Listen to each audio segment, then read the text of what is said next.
Seguramente las dos grandes transformaciones, incluso me atrevería a decir las dos grandes revoluciones, con las únicas armas de la razón, la palabra y los derechos fundamentales que han transformado en los últimos decenios la sociedad contemporánea, sobre todo aquellos estados más avanzados, han sido la revolución de la igualdad de género, la igualdad efectiva de mujeres y hombres, con el empoderamiento de las mujeres.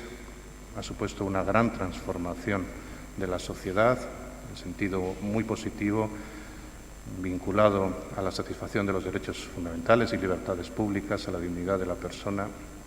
Y, en segundo lugar, la otra gran revolución es la de la longevidad, la de la esperanza de vida, la transformación del concepto de edad en nuestras sociedades avanzadas conllevan un esfuerzo necesario de transformación de estructuras, de normas, de comportamientos y también desde el punto de vista de la economía, de la empresa, de la prestación de servicios públicos, de las relaciones de trabajo, de la protección social. Debemos cambiar profundamente el concepto que tenemos de la edad. Rechazo, lo he hecho siempre, no solo como presidente del Consejo Económico y Social, también como vicerrector de esta universidad y en otras responsabilidades políticas, esa afirmación que a veces se oye sobre el problema del envejecimiento. A mí me parece que el envejecimiento no es un problema, es una suerte, es una fortuna que gracias a los avances científicos, sociales y económicos las personas puedan vivir mucho más, puedan tener una esperanza de vida más larga y se produzca la longevidad.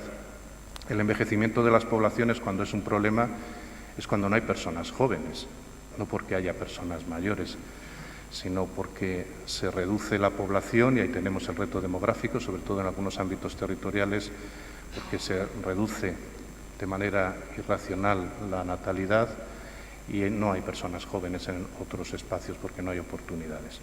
La presencia de más personas mayores en la sociedad es una de las grandes oportunidades que tiene la humanidad. Y debemos ver el envejecimiento o la edad desde una perspectiva distinta. Las personas mayores trabajan desde la perspectiva de la autonomía, desde la perspectiva de la consideración de ciudadanía, desde la perspectiva del consumo, el trabajo y el ocio. No se trata de un colectivo dentro de la sociedad, se trata de personas que forman parte de la misma sociedad. Por ello, las decisiones que en materia económica, social y política deben adoptarse de manera estratégica y más en este periodo de transformación han de pasar, en primer lugar, por una reformulación de las políticas sociales en materia de edad. Las políticas de empleo deben ser diferentes. Es realmente sorprendente que se hable de longevidad y estemos hablando de la imposibilidad de muchas personas con 50 o 55 años de poder reincorporarse a la actividad laboral. Se habla, por un lado, de la necesidad de alargar la vida laboral en favor del sostenimiento del sistema de pensiones de jubilación, pero a la par se expulsa de manera arbitraria e ineficiente de las relaciones de trabajo a las personas de una edad que en ningún momento consideraríamos ya desde la perspectiva de hoy personas especialmente mayores. No hace muchos meses el Consejo Económico y Social de Castilla y León ha presentado precisamente un informe sobre la necesidad de la normalización en la incorporación y prestación de trabajo de las personas mayores de 55 años, un grave problema en las sociedades avanzadas y en España y en Castilla y León también. Debe reformularse igualmente el concepto de protección social en relación con las personas mayores. Sin duda, los conceptos que se han ido incorporando en los últimos tiempos de envejecimiento activo, incluso incorporados a la legislación de seguridad social, suponen una reflexión sobre qué significa lo de envejecer en una sociedad como la nuestra. Pero también debe ser una reflexión sobre las necesidades de las personas que se encuentran en esa situación. Ya no hablamos de tercera edad, Nuestra Constitución, muy avanzada en su momento, sí la menciona expresamente con esa terminología, muy superada en la actualidad. Hablamos de personas mayores que no quieren ser vistas como seres extraños en materia de protección social, que deben garantizar un nivel de renta que les permita seguir formando de manera activa y autónoma parte de la sociedad. Y ahí es donde debemos enlazar con otros servicios públicos, como son la sanidad, los servicios sociales, que sin duda deben adaptar también su realidad a que haya más personas de mayor edad. La ciencia médica nos dice que con el incremento de la edad, normalmente, si me permiten la expresión, se manifiestan los achaques, se manifiestan algunas dolencias que en otros segmentos de edad no se tienen. Por tanto, debe haber una adaptación también del sistema sanitario a ese seguimiento, al mantenimiento de la calidad de los servicios en ese ámbito. La geriatría, por ejemplo, ha de ser una de las especialidades que sin duda va a crecer o debe crecer en esa programación de la atención primaria, del seguimiento hospitalario, o en el ámbito de otras ciencias, la gerontología igualmente, porque hay dolencias que en algún momento fueron marginales o ignoradas por el sistema, que deben ocupar el lugar que le corresponde en una sociedad con más personas mayores. O desde el punto de vista de los servicios sociales, insisto que la teoría y la práctica nos llevan a fomentar la autonomía de las personas. Por ser mayor no significa que esa persona deba ser aislada de la sociedad, deba ser incluso recluida, porque hay planteamientos en ocasiones que duelen, que llaman la atención y que nos han dolido y nos han indignado profundamente durante la pandemia, con lo que ha sucedido con las residencias que empezaron a llamarse nuevamente residencias de ancianos. Yo la palabra residencia de ancianos hacía mucho tiempo que no la oía y se convirtió en un titular permanente en los medios, en las calles. Se hablaba ya de personas mayores. Se había dejado de hablar de ancianidad, de ancianos y de viejos con la terminología constitucional de la tercera edad, que también, como decía antes, se ha visto superada. No son personas mayores. Y lo que debe el sistema es garantizar la autonomía, es lo prioritario, que las personas puedan seguir realizando su vida, puedan seguir conviviendo con personas de cualquier edad, puedan seguir aportando su sabiduría, su experiencia, puedan seguir participando en el ocio. Y cuando eso no es posible, en cualquier nivel de edad, con mayor incidencia, por razones médicas, como decía antes, se den situaciones de dependencia, también el sistema debe garantizar un sistema de dependencia suficiente y bien atendido. Estos son los grandes retos de las sociedades más avanzadas. Garantizar la autonomía siempre que sea posible, fomentar esa autonomía, fomentar la vida cotidiana y ordinaria con normalidad y, en su caso, atender la dependencia, que debe ser resuelta también para garantizar la dignidad, la igualdad, la libertad en esas situaciones, con independencia del nivel de renta familiar de origen. Esto repercute no solo en el sistema público, no solo en los servicios públicos, sino también en el ámbito de la actividad empresarial privada, de la iniciativa empresarial, del empleo que se genera en estos ámbitos también. Se ha empezado a hablar ya desde hace unos años de la economía de las canas, o en una expresión anglosajona de la silver economy, haciendo esa referencia a las canas, sin duda, que a veces incluso se ocultan a través del tinte, pero bueno, ahí están, presentes en todo caso. En mi caso apenas tengo siquiera canas, no sé si es la terminología más acertada, pero bueno, es la homologada al respecto, ¿no? Esta economía precisamente surge de las oportunidades que ofrece una sociedad avanzada con más personas mayores. Y a veces se circunscribe, se reduce la presencia de la iniciativa empresarial en lo que puede ser la atención más o menos acertada, más o menos amplia de las situaciones de dependencia únicamente, o de situaciones sanitarias graves. Y no es así. Las oportunidades que ofrece la longevidad en la actividad empresarial, por ello también en la generación de empleo cualificado igualmente. La Universidad de Salamanca forma a profesionales muy cualificados en distintas disciplinas, grados y másteres, también doctorados en este sentido. La oportunidad que ofrece es la de atender un grupo social, una demanda social, ciudadana e individual, también familiar, cada vez más variable y más adaptada a preferencias vinculadas a la edad. Hay nuevas oportunidades de ocio cualificado, de ocio de calidad, vinculado a los viajes o no, también al ámbito cultural, al ámbito deportivo. Hay otras oportunidades desde el punto de vista de los productos, de las demandas, de las preferencias, de los servicios. También hay otras oportunidades desde el punto de vista del ahorro, de la seguridad social complementaria o los conocidos como planes y fondos de pensiones. Hay otras oportunidades empresariales diversas y amplias que deben estar guiadas por la calidad que se demanda y que deben facilitar también la incorporación de nuevos servicios, de nuevos productos, conforme a una demanda que debe ser tenida en cuenta. Las personas mayores no son una parte de la sociedad que deban olvidarse del consumo, que deban olvidarse de la prestación de servicios por parte de las empresas de acuerdo con sus gustos, preferencias y necesidades. Y por otra parte, también en el ámbito de la iniciativa empresarial y del empleo cualificado y estable, se abren vías a lo que son nuevas necesidades que hay que atender desde la perspectiva familiar.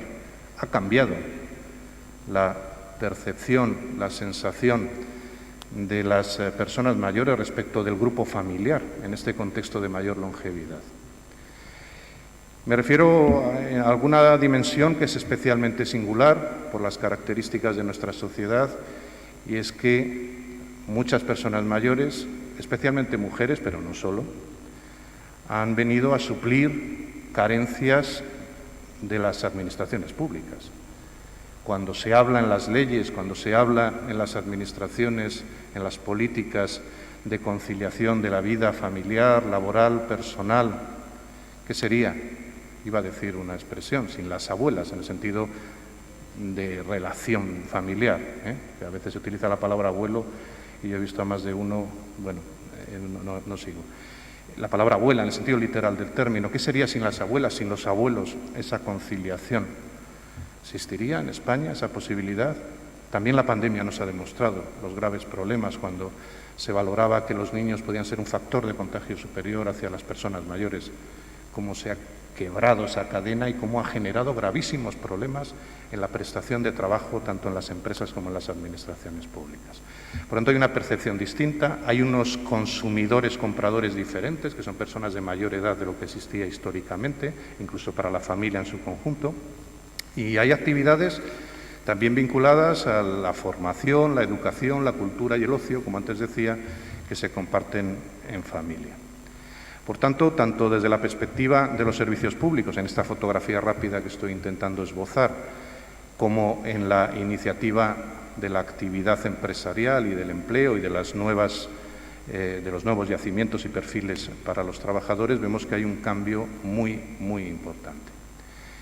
Y en tercer lugar, como les decía antes, la realidad laboral y de seguridad social debe adaptarse también a estas circunstancias.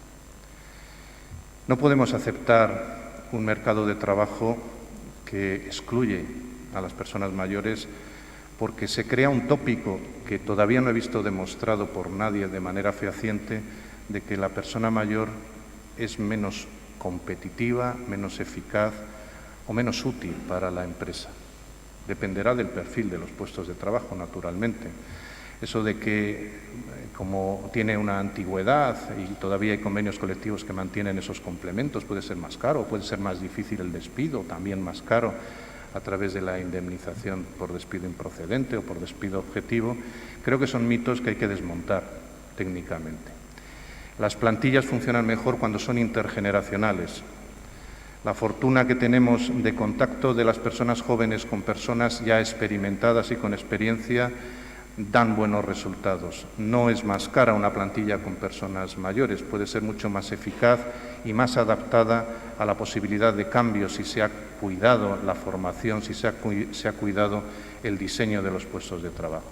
Cierto es que habrá que adoptar también, y lo saben bien los servicios de prevención de riesgos laborales, medidas adicionales, porque las lesiones que se pueden generar en el trabajo, incluso en trabajos que pueden ser aparentemente menos peligrosos, son distintas, porque evidentemente los cuerpos cambian, aunque hay personas que se conservan magníficamente con la edad, pero cambian y puede haber otras lesiones musculoesqueléticas distintas, sin duda alguna. Eso hay que tenerlo en cuenta, pero eso no encarece, es un criterio técnico, es un criterio preventivo y de planificación de la prevención. Por tanto, hay que favorecer la normalidad en la continuación de la vida laboral, de la vida funcionarial. Eso va a favorecer las reformas que se están preparando en el sistema de seguridad social, eso va a favorecer la financiación del sistema de pensiones y va a favorecer la adaptabilidad de las empresas a una realidad cambiante de manera permanente, combinando con formación específica para los nuevos instrumentos, los nuevos medios de prestación de servicios. Hay que favorecer esa contratación y hay que romper la idea de que una persona con 50 o 55 años lo que debe es pensar ya en la jubilación y no volver al puesto de trabajo, como decía antes. Esto es una monstruosidad, permítanme la palabra, para una sociedad que pretende ser eficiente, que pretende ser compatible con la dignidad y que pretende dar buenos resultados también desde la perspectiva del crecimiento económico o socioeconómico, quizá mejor. Y por último, y concluyo, para no extenderme por el tiempo que tenía asignado, la protección social, especialmente el sistema de seguridad social, tanto en su dimensión contributiva como no contributiva, también debe hacer un esfuerzo de adaptación. Yo creo que no hay que tener miedo.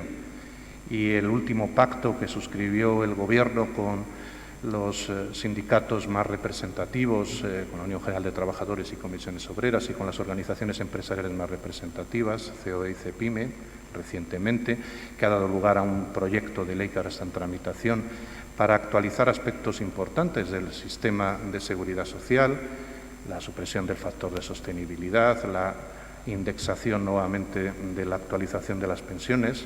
Creo que tiene muy de positivo ese consenso que existe también en el Pacto de Toledo sobre esta necesidad.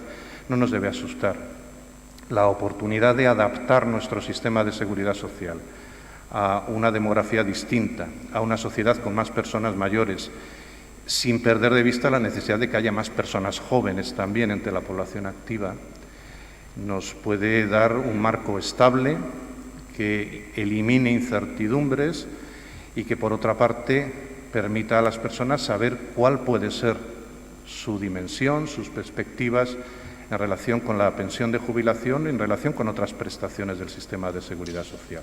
Creo que hay que aprovechar esta ocasión, que este proyecto de ley que ha empezado su tramitación hay que aprovecharlo, hay que discutirlo bien en el Parlamento, hay que seguir negociando aspectos complementarios. Es fundamental la concertación social a través del diálogo social en esta materia y que una vez por todas dejemos de dar bandazos a la hora de adaptar nuestro sistema de seguridad social a una sociedad distinta, porque hay que garantizar, por el bien de nuestra economía y por la calidad de vida, que las personas mayores que quieren seguir siendo activas, que quieren seguir siendo ciudadanos y ciudadanas de primera, que quieren seguir consumiendo y recibiendo servicios nuevos desde perspectivas distintas, porque nadie les tiene que decir que son mayores y se tienen que recluir, sino que quieren seguir siendo libres y ciudadanos activos, esas personas tienen un nivel de renta suficiente para que la economía se reactive, para que a su vez consigamos nuevos ingresos por esa vía y por la vía tributaria para el propio sistema de seguridad social.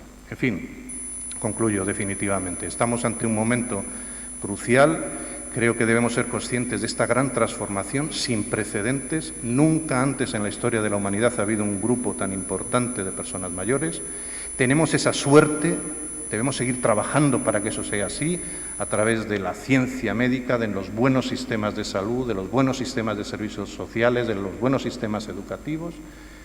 Y lo que debemos es aspirar a que las personas mayores mantengan, como la Constitución, por otra parte, ya prevé su nivel de vida, pero no solo porque tengan una actualización de su pensión, sino porque haya realmente una oportunidad de ser autónomos, libres, mientras sea posible, y si la enfermedad ya lo impide, haya un sistema de dependencia que dé resultados, que dé atención acorde con la dignidad de la persona en el domicilio, en las residencias especializadas o en los ámbitos que se determinen por por los expertos y expertas.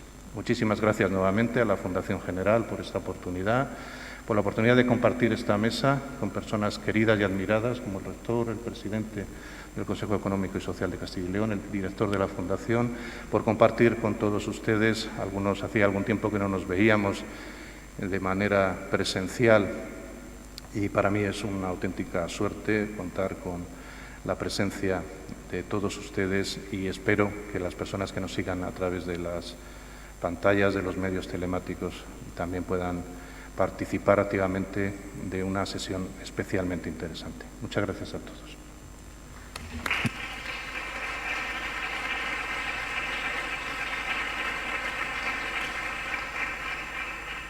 Bien, muchas gracias al presidente del Consejo Económico y Social de Castilla y León. Antes de dar la palabra al presidente del Consejo Económico y Social de España, al profesor doctor Antón Costas Comesaña, quiero destacar que vuelve a su lugar natural de origen, la universidad, porque él es un académico formado en la Universidad de Barcelona, no solo es doctor en economía, además de ingeniero, sino que tiene unas raíces sincréticas que explican, creo, gran parte de su trayectoria. Sus directores de tesis, los profesores Fabián Estapé y Ernest Lluch, son dos de los economistas y hombres de Estado más destacables de la realidad contemporánea de nuestro país, desde perspectivas bien diferentes. El primero, por cierto, rector de la Universidad de Barcelona, que fue antes decano de su primera Facultad de Economía, un hombre cuya biografía, memoria, siempre conviene repasar en su trayectoria de servicio público, en la planificación económica de España, en un momento determinante, y el segundo con una proyección política también fundamental. Seguramente la inspiración de sus maestros explica la doble perspectiva, la doble vocación del presidente del CES, la académica, la investigadora, la del estudio y también la de la acción, pues ambos se caracterizan por romper el tópico de Weber del político y el científico. El hombre que piensa, la persona que también actúa, que interviene sin prejuicios, sin un condicionamiento ideológico único en cada una de sus decisiones, es, creo, pues el perfil más adecuado para dirigir el pensamiento, he dicho antes, sosegado, tranquilo, de largo plazo para la sociedad española. Que podamos contar con su opinión, con su punto de vista un día como hoy en un tema tan importante y después de conmemorar la efeméride del 30º aniversario del CES de España, es un honor, un placer que creo que se explica desde su vocación universitaria. Son muchos los puestos que ha ocupado y no solo en la academia, también en la empresa privada y en las instituciones públicas. Así que muchísimas gracias, señor presidente. Buenos días. Es apreciado rector, magnífico rector, profesor Enrique Cadero, director de la Fundación. Es para mí no solo un placer, que lo es, sino que es un privilegio, un honor estar en esta universidad. No es una universidad cualquiera, ¿no? En la historia de la Universidad Europea, insisto, para mí es un privilegio que agradezco de una manera muy profunda, íntimamente. Y agradezco estas palabras de presentación del rector, muy halagadoras para mí, sin duda exageradas, pero vamos, nunca hay halago que por exagerado que sea, que no le siente bien al que lo recibe, ¿no? Y muchas gracias por esa referencia a mis maestros, al menos maestros en economía, porque yo soy ingeniero industrial antes que economista y algún otro he tenido, pero esos dos, tanto el profesor Fabián Estapé como el malogrado asesinado por ETA, como saben, el profesor Ernest Lluch, ministro de Sanidad, que nos ha dejado, además, estando hoy en un edificio que fue Facultad de Medicina. Hay que recordar que la Ley de Sanidad Universal de Ernest Lluch del año 84 es un poco lo que nos ha traído hasta el presente en términos de política sanitaria, ¿no? Muchas gracias, de verdad. Mientras voy hablando, y dado que estoy en la Universidad de Salamanca y de que he hablado de los halagos que me ha dedicado el rector, me viene ahora a la memoria una anécdota que se cuenta de un rector de esta universidad, de don Miguel de Unamuno, ¿no? Se cuenta una anécdota que me viene ahora a la cabeza, que imagino que en un escenario similar a este, cuando don Miguel iba a dar una conferencia, su presentador también expuso algunos rasgos y atributos de don Miguel, pero dijo aquello que es frecuente, decir, bueno, tengo que dejarlo aquí porque ustedes han venido a escuchar al conferenciante, y parece que en ese momento don Miguel le puso la mano en el antebrazo y le dijo, siga, joven, que mi ego da para más, ¿no?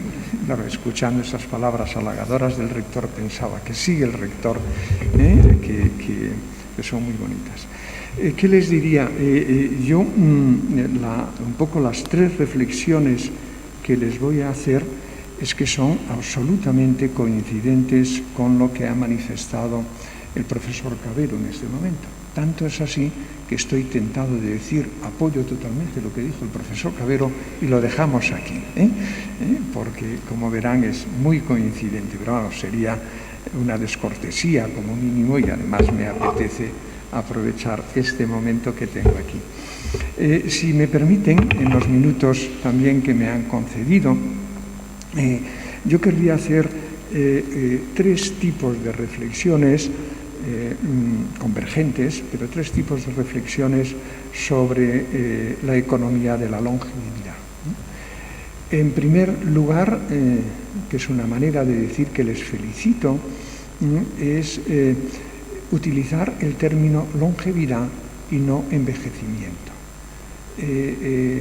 Recordaba ahora, mientras estaba ordenando un poco mis ideas, una invitación que me hicieron ya hace, creo que bastantes años, quizá una década, en A Coruña, en la fundación de Barrié de la Maza, y en aquel momento era el término que se utilizó en aquella reunión, en aquella jornada, era el de envejecimiento. Y había muchos demógrafos, ¿no?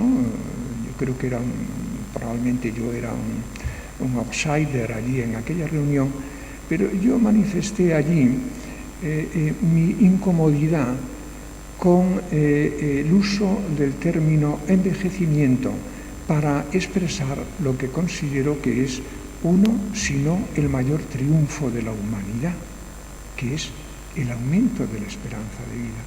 Y sin embargo allí había una visión como de Matusalén, de maldición de Matusalén, como si ese triunfo de la humanidad, que es el aumento de la esperanza de vida, como si ese triunfo fuese realmente una maldición de Matusalén que nos iba a hundir la sociedad, que nos iba a hundir los sistemas de políticas públicas, de protección, que nos iba a hundir, ¿no?, el funcionamiento de la economía. La verdad, no lo entendía y manifesté un poco mi incomodidad y yo sugerí en aquel momento que utilizásemos la noción de longevidad y no la noción de envejecimiento, porque las palabras en la vida, la retórica, como todos ustedes saben, viéndole un poco las caras, no son tan mayores como yo, tan longevos como yo, pero las palabras determinan de una forma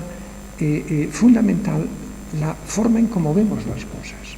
Si nosotros vemos la mejora, el aumento de esperanza de vida desde el uso de la palabra envejecimiento, todo lo que nos va a venir encima son problemáticos, todo es problemático. Es como si el cielo se nos vaya a caer encima a la vuelta de la esquina, a la vuelta de cambio de siglo, ¿no? Las palabras son muy importantes, por eso hay que rechazar, hay que prohibir, casi diría así, el uso del término envejecimiento en ese sentido. Y después diré, coincidente con lo que dijo el profesor Cabero, algunos pequeños datos que nos manifiestan en términos de economía y de productividad en las empresas, que es en el mundo en el que me he movido también hasta hace solo unos meses, que hay muchos datos que evidencian, y probablemente el estudio y que van ustedes a presentar tendrá ejemplos muy amplios de ese tipo. ¿Cómo les diría en este primer momento, en este primer punto? Miren, de la misma manera que la generación del baby boom, creo que cambiamos, revolucionamos la visión que se tenía en aquellos años, en los años 60 de la juventud, la cambiamos y cambiamos a la sociedad. Creo honestamente que la generación del baby boom va a cambiar, a revolucionar de nuevo la visión que tenemos de la edad. Lo creo honestamente, por muchos motivos, entre otras cosas porque somos los que acumulamos la mayor franja de riqueza en toda la historia de la humanidad y de este país también. Y algo haremos con esa riqueza, para bien o para mal. Volveré inmediatamente. La segunda cuestión que querría comentar es un poco el impacto que esto va a tener la longevidad o la economía de la longevidad en los sistemas de relaciones laborales y de protección social. No se pueden ver estos impactos de forma problemática, sino de forma positiva. Creo que lo que ahora comenzamos a llamar también con la COVID especialmente, vean los programas de política económica de John Biden en el caso de Estados Unidos, lo que comenzamos a llamar economía de los cuidados, no solo en la franja alta de edad, sino especialmente en la franja baja, de 0 a 3 años y un poco más. La economía de los cuidados, probablemente junto con la economía ecológica, con la economía que podríamos llamar del capital, del mantenimiento del capital natural que tienen todos nuestros países y que hasta ahora lo teníamos abandonado, de alguna manera amortizado, para hablar de la desamortización que el profesor Cabero me comentaba al entrar aquí. La economía de los cuidados es una nueva frontera muy importante de la economía. Y en tercer lugar, también, mirando el tiempo, unos breves minutos a una cuestión que me interesa, más que decir que me preocupa, que me interesa. El aumento de la esperanza de vida y, por lo tanto, el aumento del número de personas que seremos mayores de 50 o 60 años, ¿qué sesgo le va a dar no solo a las políticas públicas, sino a la política y a la propia economía? Podemos pensar que una sociedad con personas de edades de longevas va a introducir un sesgo más conservador en nuestras sociedades, en nuestra política, o que va a introducir un sesgo más conservador en el comportamiento de la economía, en un sentido en que, como decía antes, dado que somos la generación que acumulamos de una manera fenomenal y desproporcionada riqueza, ¿cómo vamos a utilizar esa riqueza en términos económicos? Nos va a asustar el futuro y, por lo tanto, vamos a aumentar muchísimo el ahorro, y iba a decir destruir, que es exagerado, pero alteramos el funcionamiento de la economía, o por el contrario, esa riqueza que tenemos la vamos a utilizar de forma innovadora, dándole a la economía, a esa transformación digital y a esa transición ecológica, un sentido progresista. Esto también es una cuestión que creo que es importante. Permítanme ir de forma muy rápida a los 3 puntos que les he señalado, ¿no? El primero, lo que decía, felicitarles por el acierto de hablar de economía de la longevidad y no de la economía del envejecimiento, ¿no? Yo creo que esto es importante. Hay una visión que los economistas tampoco hemos utilizado muy bien hasta ahora, pero tampoco otros científicos sociales he visto que lo hayan utilizado.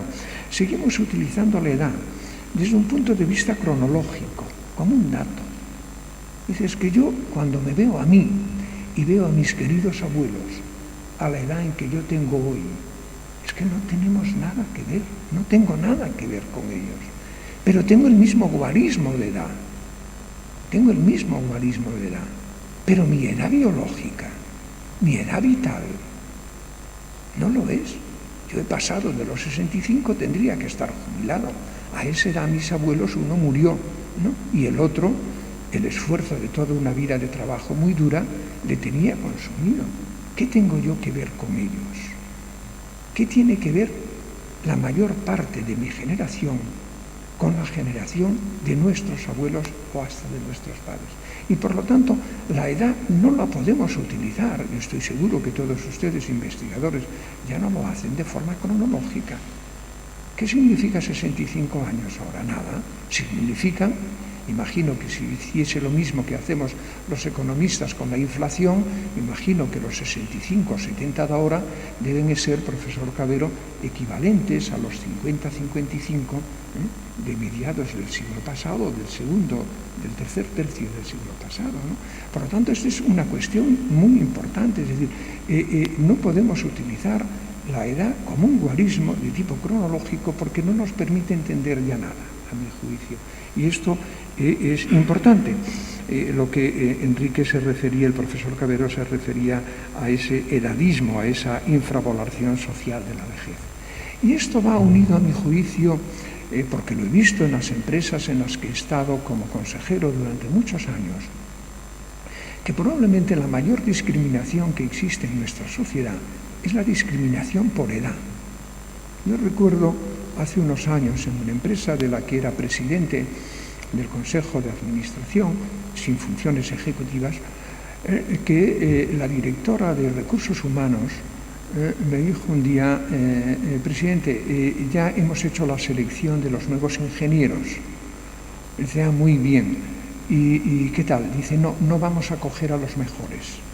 Creo que te sorprendí. ¿Y por qué? Porque tienen demasiada edad. Me dejó muy impresionado aquello, ¿no? La edad como un elemento de discriminación potentísimo. Por eso hay tanta gente ahora que teme quedarse en el paro, porque a partir de una determinada edad muy baja es muy difícil, pero es que hay discriminación. Y los algoritmos que estamos utilizando en las empresas para la selección de personal tienen unos sesgos tremendos, tienen el sesgo de edad. Por lo tanto, tenemos probablemente, profesor Cabero, que reivindicar algoritmos ciegos en términos de edad, en términos de sexo, en términos probablemente de otras variables, ¿no? Pero la idea aquí que quiero resaltar, que no es novedosa para ustedes, es que tenemos que retirar el guarismo de la edad y dejar de infravalorar, de hacer esta infravaloración social que hacemos, a mi juicio, de la vejez. Porque el impacto del envejecimiento en la economía, yo viéndolo por todos los lados, lo veo positivo. Déjenme dar algún dato que probablemente, insisto, en las investigaciones que después van a exponer está. Pero uno de ellos que me interesan desde el punto de vista empresarial, que insisto, en el que me he movido también, además del académico. Estamos viendo una cosa, que el retraso de los fallecimientos hacia edades cada vez más tardías, ¿no? Como es lógico, ¿no? Y el consecuente aumento de la longevidad han significado una enorme reducción del número de años de vida laboral perdidos. Esto impacta inmediatamente, si no los he perdido a ustedes, esto impacta de una manera positiva, extraordinaria, en la productividad potencial de la economía. Y no lo tenemos en cuenta. Otro dato que señalaba el profesor Cabero, un estudio muy interesante de Volkswagen en Alemania y del Deutsche Bank, preocupado o interesado más bien por esa percepción de que la edad nos hace perder a los trabajadores en general, nos hace perder productividad. Se hizo un estudio en Volkswagen y con el Deutsche Bank, y creo que también con una tercera empresa que no recuerdo ahora, que se trató de medir la productividad de dos grupos de trabajo en una manufactura como era Volkswagen, entre grupos de personas de diferentes edades.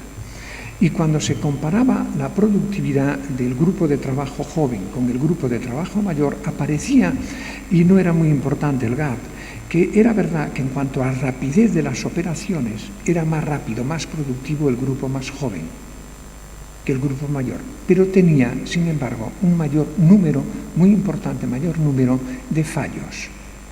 Es decir, los mayores eran un poquito menos rápidos en cuanto a las operaciones de la cadena o del proceso, pero sin embargo tenían muchos menos fallos.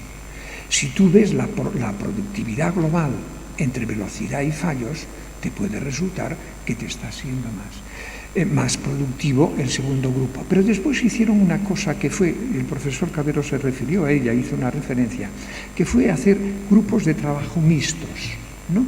Mixtos de edades, se entiende, y los resultados de productividad eran extraordinarios. En términos de innovación, los coreanos del sur, naturalmente, lo tienen muy estudiado, y que rompe una visión también convencional, ¿no? de estereotipada, digamos así, de la capacidad de la edad en relación con la capacidad de innovación y de emprendimiento. Un estudio en Corea del Sur muestra, y aquí como no lo tenía recogido, no cojo en el dato al pie de la letra, pero muestran que un porcentaje elevadísimo de emprendimiento empresarial, de startups, de innovación, viene de personas de las que están comprendidas en el grupo que aquí se llama de longevidad, mayores de los 50. Es decir, tenemos una visión, insisto, estereotipada, de una manera perversa, a mi juicio, de la edad, porque lo que hace la longevidad es permitirnos rentabilizar mejor la inversión que hemos hecho en nuestra formación. Es lo que hace, es decir, nos permite, nos da una longitud de tiempo para aprovechar mejor esa inversión que hemos hecho en formación y por lo tanto una mayor rentabilidad. Pero esto probablemente va a obligar o nos va a llevar a cambios muy importantes en el mundo del trabajo y en el mundo del empleo, si quieren genéricamente en el futuro del trabajo. ¿En qué sentido? Dice, bueno, yo vuelvo de nuevo a mi propia experiencia. En una de las empresas en las que era consejero, estábamos concediendo años sabáticos laborales, de la misma manera que a los académicos nos conceden años sabáticos, ¿no? Y eso permite, creo que es muy importante, que es muy productivo.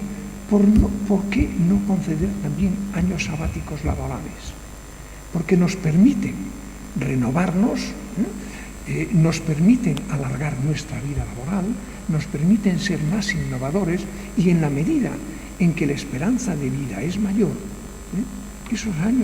esos años sabáticos laborales no sacan años de vida laboral a efectos del sistema de pensiones, sino que al contrario los pueden prolongar. Tenemos, a mi juicio, que experimentar en los próximos años de una manera más abierta, más arriesgada, menos temerosa de lo que estamos haciendo, tanto en el ámbito, en el seno de las empresas, como en el seno también de la política salarial. Yo voy viendo la hora y se me va avanzando. Tenía algunos otros ejemplos. Uno de ellos, que me ha llevado a algún pequeño roce, pequeñito y muy amable, con un gran amigo, dirigente sindical de primer nivel.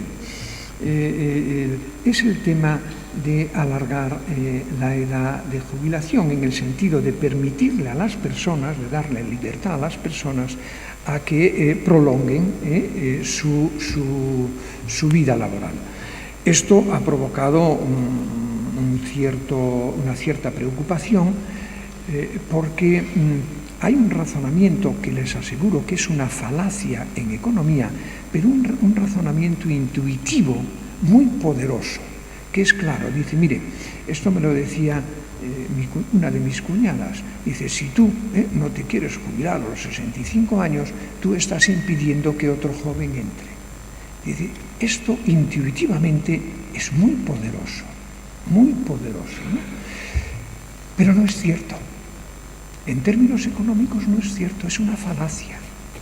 Depende de los supuestos que usted esté considerando cuando hace esa afirmación. En una empresa, yo ya viví la reconversión industrial de los años 70 y la viví como asesor del presidente de una gran empresa pública del ámbito del naval, de donde yo procedo, y decía antes soy ingeniero y procedo de ahí, y viví la reconversión industrial. Y en aquel momento negociamos mucho la idea de cada persona que se jubila con 50 o muy poquitos más años, dice, esa persona y los sindicatos favorecían eso siempre y cuando esa persona al salir diese entrada a uno más joven, en general familiar del que se jubilaba, ¿no? Bueno, y eso fue un acuerdo que funcionó para dar una cierta paz social y funciona en una empresa determinada en un momento determinado, en situaciones de reestructuración. Pero en el conjunto de la economía, eso es una falacia. En el conjunto de la economía, cuantas más personas están trabajando en un momento determinado, más capacidad tiene la economía de crear nuevos empleos. Y la explicación es empresas. Y sin mayor capacidad de producción y venta, mayor capacidad de contratación nueva tendrán. ¿Y de dónde viene el consumo? Viene de los salarios. Cuantas más personas estén trabajando en un momento determinado, más salarios habrá, más capacidad de consumo habrá, más capacidad de venta de las empresas tendrán, más capacidad tendrán de mayores inversiones. Es que es una secuencia, por eso insisto, hay otro aspecto de la longevidad que se ve de manera, a mi juicio, perversa, el alargamiento razonable, si ustedes me quieren ahora exigir un adverbio, el alargamiento razonable, la libertad a las personas en función de su edad biológica, de lo que ellos desean hacer con la vida, no perjudica al empleo de los más jóvenes. Y sin embargo esto es una idea intuitiva, insisto, muy poderosa porque es muy intuitiva, pero no funciona.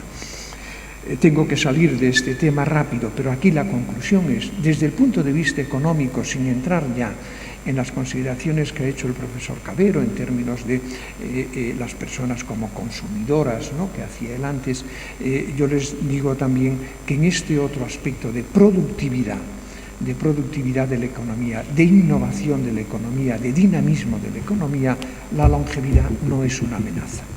Bueno, el segundo aspecto que les quería comentar, dice, y no será una amenaza para nuestro sistema de políticas sociales, no será una amenaza para los presupuestos, las políticas de atención a los cuidados, ¿no?, de los mayores o al sistema de pensiones. Dice, no lo es tampoco. De verdad, es que no lo es. No lo es. Lo que sí es cierto es que la longevidad en aquel aspecto que tiene de garantizar la autonomía, que es lo que decía el profesor Cabero, ¿no? De nuevo es la idea, dice, mire, a mí nosotros no nos debemos preocupar por la edad cronológica, nos debemos preocupar por la autonomía de las personas. No es la edad cronológica la que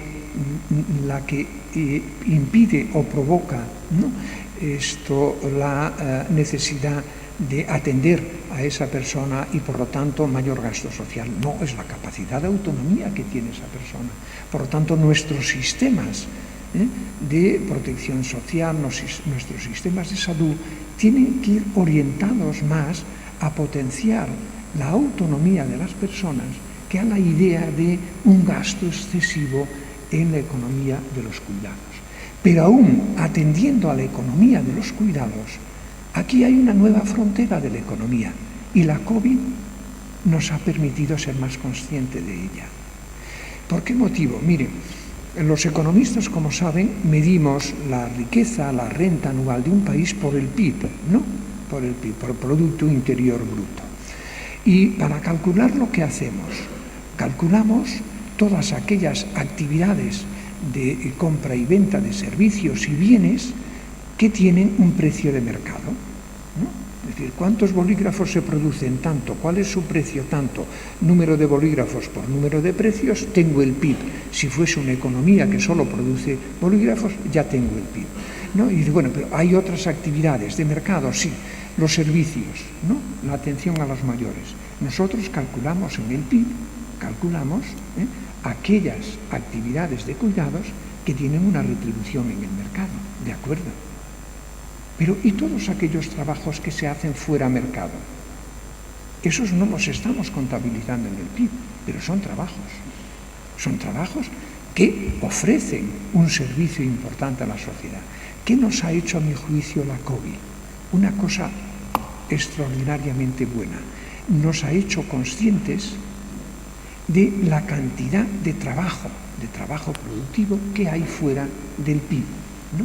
Fuera de la frontera del PIB. Esa nueva economía de los cuidados, que está hasta ahora fuera del PIB, va a ser, a mi juicio, una de las fuentes de empleo más importantes de nuestra economía. Y probablemente donde hoy lo podemos apreciar mejor es, insisto, interésense en los programas, en uno de los programas de John Biden de la economía de los cuidados y del empleo. Es uno de los grandes programas de 1,5 billones de dólares, la economía de los cuidados y del empleo. Ahí hay de nuevo, insisto, una capacidad nueva para la economía espectacular. Las pensiones, es que la verdad, no sé si soy inconsciente, pero por edad tendría que ser muy consciente de eso, ¿no? De que no me afecten a mí la posibilidad de cobrar mi pensión pública, pero es que no veo un gran problema. Ahora nosotros vamos a estar enfrentados en las próximas semanas y meses a un debate en España muy importante. Saben que se ha acordado en el Pacto de Toledo, que creo que es un buen mecanismo para abordar este tipo porque es un mecanismo de consenso, que puede ser más lento para tomar decisiones, pero cuando se toman son más estables en el tiempo. Y eso es muy bueno. Pues el nuevo acuerdo que saben, del último mes, es sustituir el factor que llamábamos de sostenibilidad de las pensiones, que entre otras cosas lo alejaba de la evolución de los precios, por un mecanismo que se llama un mecanismo de equilibrio intergeneracional. Va a ser complicado negociar, porque no es fácil, pero creo que es un gran avance, porque es esa idea de equidad intergeneracional la que tiene que estar muy presentes en este tipo de programas. Es la hora, he llegado un poco al límite, pero les había dicho que me interesa mucho también aquella pregunta de en qué medida la mayor longevidad puede acabar dando un sesgo muy conservador, o a secas conservador, a la política en general, a las políticas en particular y también a la capacidad de innovación de la economía. Y esto lo decía por lo que les comenté, dado que somos la generación que acumulamos una mayor cantidad de riqueza, nunca antes había ocurrido, y está en la franja de los 60 a los 75 años, es la franja de edad en España que tiene el mayor porcentaje de riqueza. Claro, ¿cómo vamos a utilizar esa riqueza? Les decía, si nos asustamos del futuro y comenzamos a ahorrar, cosa que estamos haciendo, eso es un mal negocio para la economía. Si fuésemos capaces de utilizar esa riqueza, trasladándola a generaciones jóvenes, a nuestros hijos o nietos en su caso, ¿no? O por el contrario, siendo muy innovadores en cuanto a los mecanismos que utilizamos para invertirlo, eso sería, a mi juicio, una fuente de dinamismo extraordinario. Pero yo supongo que en alguno de sus estudios habrá respuestas a esta pregunta, ¿no? Si la longevidad va a dar un sesgo conservador a nuestras sociedades, a nuestras políticas y al funcionamiento de la economía. Yo pienso que no, pero el temor tiene sentido si piensan que los que mayor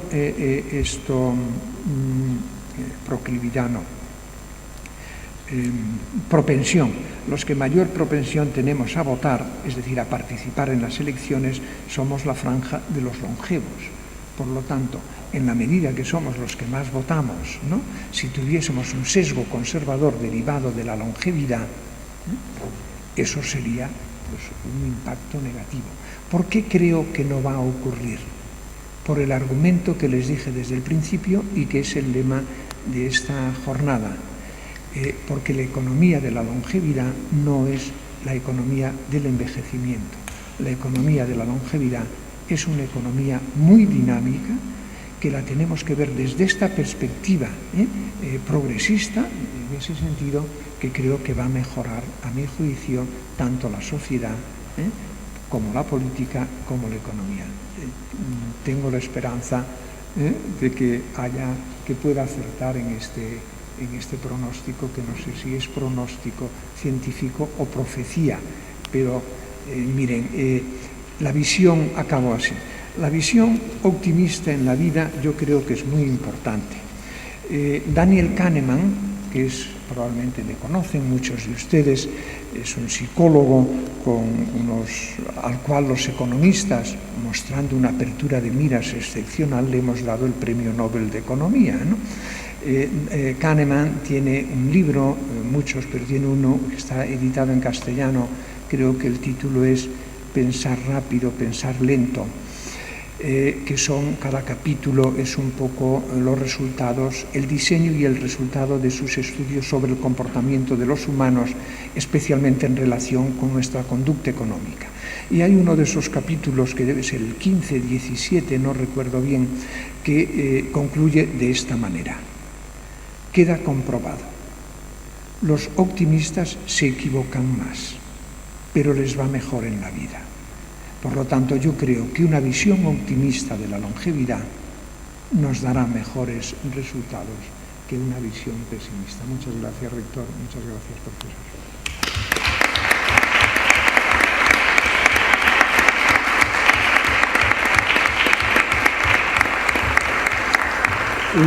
Leeré con mucho interés los trabajos que se presenten en esta jornada. Muchas gracias al presidente del Consejo Económico y Social, al doctor Antón Costas Comesaña, por su lúcida visión de la economía de la longevidad que le da sentido a este acto, jornada de presentación del CENIE y del informe, porque este es el resultado de un proyecto necesario en el que coinciden grupos de investigación internacionales, la Fundación General de la Universidad de Salamanca y aquí el Consejo Económico y Social y el CES de Castilla y León. Instituciones todas que se caracterizan por, evocando al psicólogo cognitivo especialista en atención y esfuerzo, que es el título de su tesis doctoral, Daniel Kahneman, y Premio Nobel de Economía, por pensar despacio. Thinking fast, slow, pensar deprisa, pensar despacio. Uno de los problemas en el tratamiento, no solo desde las políticas públicas, sino también en las actitudes individuales, que son tan importantes y a veces pasan desapercibidas ante el desafío de la longevidad, es la visión de corto plazo. Y los sesgos, creo que algunas de las aportaciones más importantes que ha presentado el presidente del CES aquí hoy tienen que ver con los algoritmos que debieran ser ciegos y los sesgos en la toma de decisiones. ¿Por qué un CENIE? ¿Por qué un programa de economía de la longevidad patrocinado por los fondos Interreg en la Universidad de Salamanca? ¿Por qué la participación de los consejos económicos y sociales y los grupos de investigación? Pues porque nuestras sociedades, ante este desafío y otros muchos, necesitan visiones de largo plazo. Y esas visiones de largo plazo, debemos reconocerlo, están muy ausentes en el diseño de las políticas públicas contemporáneas y en gran parte de las actitudes personales e individuales.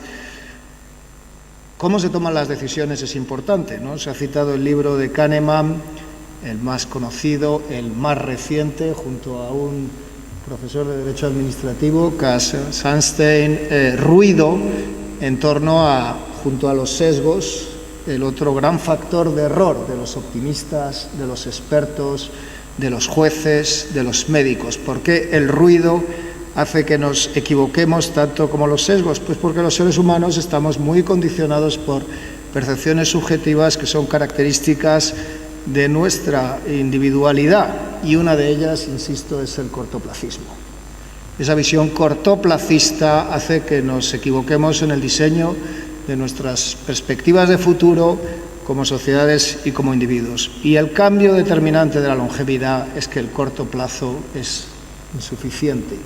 Necesitamos visiones de décadas hacia adelante y no dejarnos condicionar por el término sesgo del presentismo, que ha sido así descrito por los expertos en toma de decisiones, en políticas públicas y en acciones individuales. El presentismo es la peor amenaza de las sociedades contemporáneas, de las decisiones individuales y colectivas, que todas las decisiones estén condicionadas por lo inmediato, por una atención efímera que hace que nos distraigamos con lo último que está ocurriendo y solo pensemos en la última noticia del telediario o en el último tuit y no tengamos en cuenta que nuestras vidas ya no duran 30, 40, 50 años como hace un siglo, sino que tenemos que prepararnos para vivir 80, 90 años y hacerlo como sociedad, no como individuos. ¿Quién puede aportar la visión de largo plazo?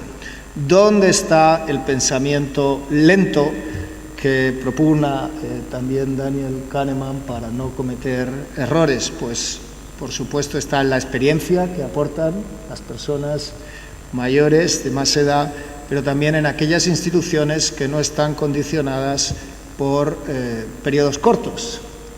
Y aquellas instituciones también que están, en cierto modo, ajenas al gran debate ideológico y partidista que es característico y necesario en las democracias. Y este es el papel de los consejos económicos y sociales y también es el papel de la universidad.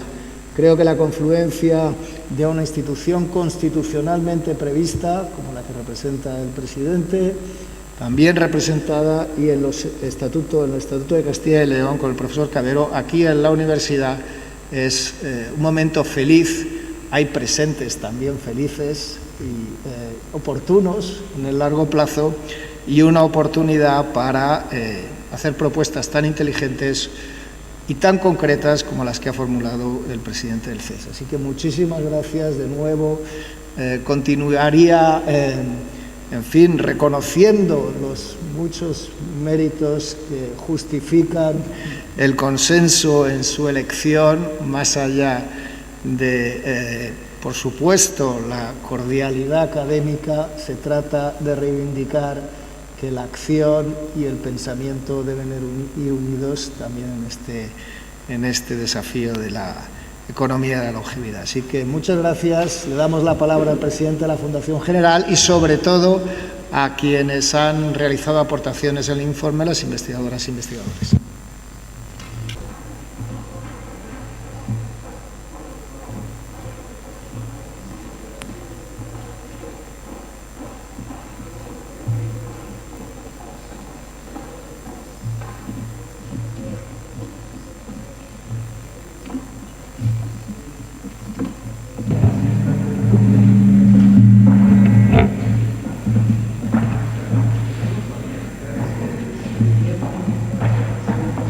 Bien, muchas gracias, rector. Muchas gracias, rector. Muchas gracias, presidentes del Consejo Económico y Social de España y de Castilla y León.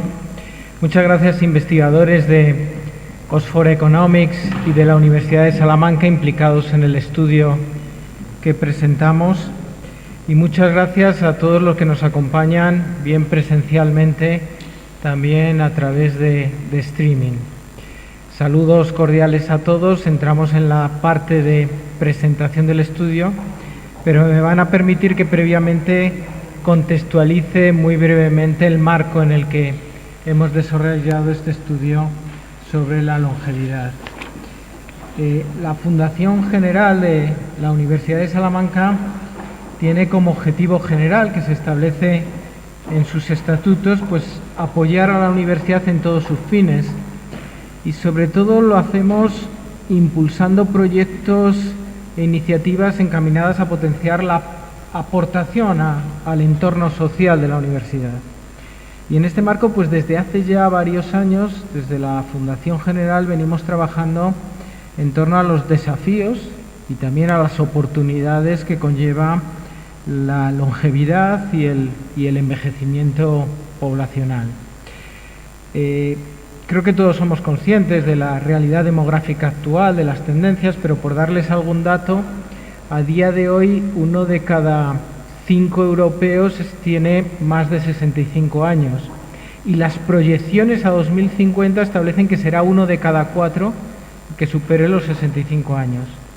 Las proyecciones para España, la tendencia es incluso mayor en el sentido de que los porcentajes estimados superan el 30%, casi 1 de cada 3 españoles podría tener más de 65 años para el año 2050. Y en términos de longevidad, además, las cifras actuales indican que dentro de los mayores de 65 años, más de la mitad tienen más de 75 años. Es decir, existen todavía una presencia importante en segmentos más avanzados en cuanto a la edad. Y como ya hemos mencionado, hay diversas causas para este envejecimiento demográfico, pero una muy importante es la longevidad. Cada vez vivimos más, además, tenemos la fortuna de que España suele aparecer en posiciones privilegiadas en los estudios relacionados con la esperanza de vida. Y como ya se ha mencionado previamente, esto es un éxito social por el que debemos felicitarnos y que desde luego no tiene que afrontarse como un problema, aunque por supuesto conlleva una serie de retos. De hecho, el informe España 2050 que presentaba la Oficina Nacional de Prospectiva y Estrategia identificaba 9 desafíos a largo plazo para España, y uno de ellos era precisamente preparar nuestro estado del bienestar para una sociedad más longeva. Y nuestro trabajo desde la Fundación General se ha formalizado en torno al CENIE, al Centro Internacional sobre Envejecimiento. Centro en el que colaboran además otras instituciones relevantes y que cuenta con el apoyo financiero de la Unión Europea, los fondos de desarrollo regional, los fondos FEDER, concretamente el programa Interreg y más concretamente el programa operativo de cooperación transfronteriza de España y Portugal, hecho que queremos agradecer. Y el objetivo general de nuestro CENIE puede sintetizarse en potenciar la compatibilidad entre este envejecimiento, esta longevidad y la calidad de vida. Vivimos más, pero además tenemos que hacerlo en las condiciones más favorables posibles para los mayores y para todo el entorno social en el que conviven los mayores. Y lo hacemos promoviendo proyectos y actividades tanto de investigación como de innovación, de transferencia, de formación, de divulgación, de concienciación, tratando de trabajar en que la longevidad no suponga esta limitación que he mencionado para el bienestar social. Y lo hacemos desde una perspectiva multidisciplinar, desde distintos enfoques, distintas orientaciones, distintos puntos de vista. Nos interesa el cambio demográfico desde la perspectiva de la salud física y la salud mental, la perspectiva social, de interacción social, de integración intergeneracional y, por supuesto, nos interesa la perspectiva económica. Y precisamente desde la perspectiva económica, hemos trabajado en el estudio sobre economía de la longevidad en España que presentamos en la sesión de hoy. Alineados con la filosofía de nuestro CENIE, que creo que está perfectamente alineada con la filosofía de los presidentes que me han precedido, y es que debemos entender la longevidad y el envejecimiento como una oportunidad y no como un problema. Por supuesto, tenemos que conocer esta realidad, tenemos que asimilar esta realidad, tenemos que valorarla, pero para sobre todo poner en valor su papel como motor económico y no como obstáculo al desarrollo económico. Creo que hemos insistido ya previamente en esta idea. Para este fin, encargamos un estudio al respecto que permitiera cuantificar este valor económico a la consultora Oxford Economics, que es muy reconocida a nivel internacional y con una gran experiencia en estudios de esta naturaleza sobre el impacto de los mayores, que en colaboración con un equipo de investigación de la Universidad de Salamanca ha desarrollado el estudio que presentamos, que cuantifica de forma muy completa el impacto económico de los mayores de 50 años y dentro de este gran segmento, pues los distintos tramos de edad. No quiero anticiparme a la presentación de los proyectos que van a hacer a continuación, pero sí me gustaría dar algunos detalles, sobre todo metodológicos, para de alguna manera destacar lo completo y lo riguroso del estudio que se presenta. Como he dicho, hemos establecido el umbral de edad en los 50 años en adelante, para que además el estudio pudiera tener un valor comparativo con otros estudios similares desarrollados en Estados Unidos, en la Unión Europea, que están también muy difundidos y en los que también además precisamente ha participado Oxford Economics. Se aborda el impacto desde tres perspectivas. La perspectiva del consumo, es decir, el gasto realizado por los mayores como mercado de consumo. La perspectiva laboral, es decir, el papel como trabajadores, como fuerza laboral de los mayores de 50 años. Y también hemos incorporado la perspectiva del turismo extranjero, es decir, la aportación que hacen a nuestra economía los turistas mayores que visitan España. Y esto se aborda considerando tres dimensiones, el valor añadido, pero también la generación de empleo derivada de la actividad económica de los mayores y los impuestos recaudados por las administraciones públicas. Y además con una metodología propia de Oxford Economics, pero alineada con lo que es la metodología habitual en el cómputo del impacto económico, es decir, consideramos el impacto directo, el impacto indirecto, el impacto inducido. Si me permiten el símil, de alguna manera cuantificamos toda la bola de nieve que generan los mayores en nuestra realidad económica. Y además, bueno, el impacto, el estudio, el informe está basado en datos procedentes de fuentes reconocidas. Debo destacar el Instituto Nacional de Estadística, Eurostat, que por supuesto pues le da mucha más solidez a los resultados alcanzados. No quiero extenderme más, voy a ceder la palabra precisamente a los representantes de los equipos de investigación que han participado en el estudio y en primer lugar le voy a dar la palabra a Débora Burdon, que representa, consultora de Oxford Economics y que representa al equipo de Oxford Economics y que va a presentar el grueso del estudio, el cuerpo principal de contenidos del estudio. Muchísimas gracias, Débora, cuando quieras.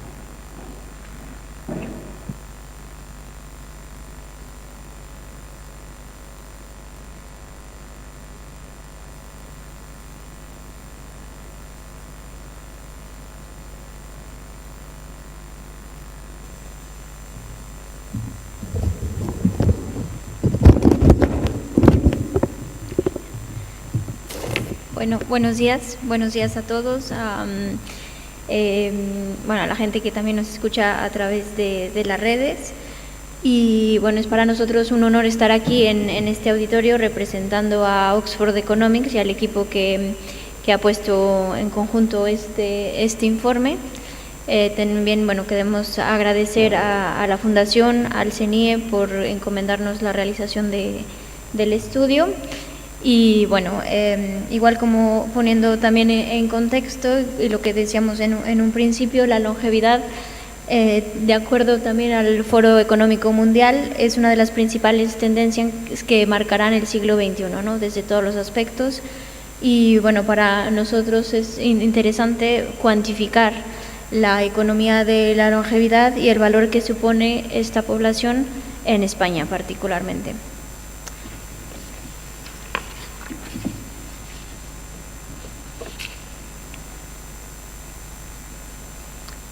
Resumiendo igual lo que comentaba aquí Óscar, bueno, la forma en que abordamos el estudio es a partir de tres canales principales. Entonces, el impacto socioeconómico del gasto de los mayores de 50 años, el impacto socioeconómico del gasto de los visitantes mayores de 50 años, ligado al turismo internacional, y finalmente el contexto en el trabajo, en el sector laboral. Entonces, bueno, el bloque de la longevidad en el trabajo. Bueno, estos en conjuntos lo que generalmente conocemos como la economía de la longevidad.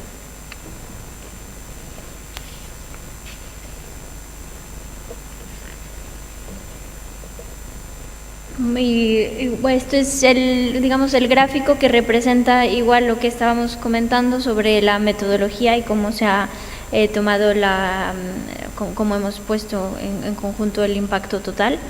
Entonces hay 3 bloques, 3 canales principales: el impacto directo, el impacto indirecto y el impacto inducido. Este análisis, bueno, es el análisis estándar cuando se habla de análisis de impacto económico. Lo hemos hecho a partir del modelo de sustentabilidad global de Oxford Economics, que bueno, nos permite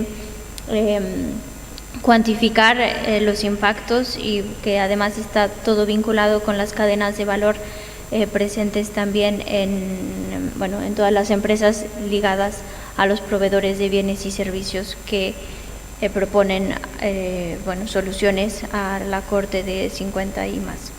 Entonces, en el impacto directo, vamos a tener las contribuciones del PIB, del Producto Interior Bruto, las contribuciones también fiscales y el impacto laboral que va a generar. Entonces, esto es a partir de la actividad y el empleo sustentado en las empresas que proveen directamente bienes y servicios a los mayores de 50 años. El impacto indirecto, una vez más hablando de la supply chain, va a capturar la actividad y el empleo sustentado en la cadena de suministros de estos proveedores de bienes y servicios a los mayores de 50 años. Entonces, un poco lo que explicaba Óscar, es decir, que vamos a ir siguiendo esta bola de nieve y cuantificando, ahora sí que siguiendo el dinero para cuantificar realmente cuánto impacto y en cuánto se traduce eso también en cuanto a contribuciones fiscales y todo el valor que se ha generado. Y finalmente el impacto inducido, esto se traduce a los beneficios económicos más amplios y surgen cuando los empleados de las empresas que suministran bienes y servicios a los mayores de 50 años gastan los salarios que se han percibido en el resto de la economía, ¿no? A través de actividades, por ejemplo, de ocio o en establecimientos minoristas, y es así como obtenemos el impacto total. Sí, igual podemos dar, en el anexo también hay más notas en cuanto a la metodología, pero de forma global es así como hemos conducido este análisis. Y igual este modelo está de acuerdo también a los objetivos de desarrollo sostenible de Naciones Unidas. Y se llama de desarrollo sostenible también el modelo porque, no lo hemos usado para esta presentación, pero igual permite también tener un bloque específico para todo lo que es sustentabilidad y environmentalness, por eso, de ahí el nombre, pero es el modelo que usamos para hacer todo este tipo de análisis de impacto económico. Entonces voy a empezar la presentación hablando del impacto socioeconómico del gasto de los mayores de 50 años en España.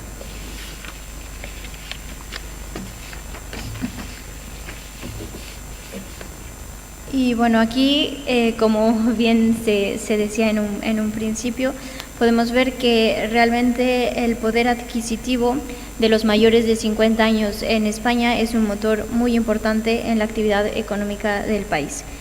Representa el 60% del gasto de consumo doméstico y se estima que los 18,6 millones de mayores de 50 años residentes en España gastaron aproximadamente 335.000 millones de euros, lo que equivale más o menos a 18.000 euros por persona. Cuando lo comparamos esto con residentes de entre 25 y 49 años, vemos que ellos han gastado un 22% menos, lo que representa un gasto de promedio de 14.000 euros cada uno.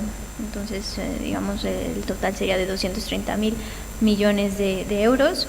Y si lo vemos por grupo de edad, como está en el gráfico, vemos que el grupo de entre 50 y 54 años es el que tiene un mayor peso de gasto, ¿no? En comparación con los otros segmentos.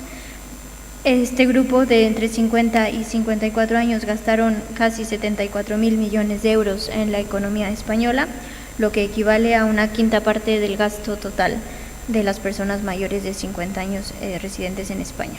La media de este grupo de entre 50 y 54 es de 20.000 euros cada uno.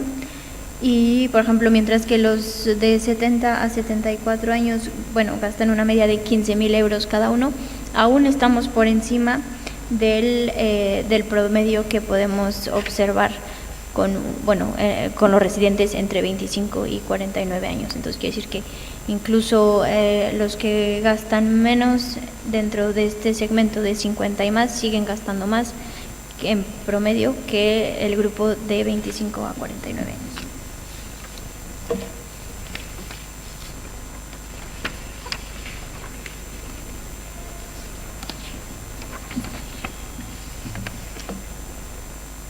Analizando el gasto por tipo, vemos que hay 3 categorías principales en las que se gasta principalmente. Entonces son la vivienda, el combustible y la electricidad, que representan la mayor parte del gasto de los mayores de 50 años.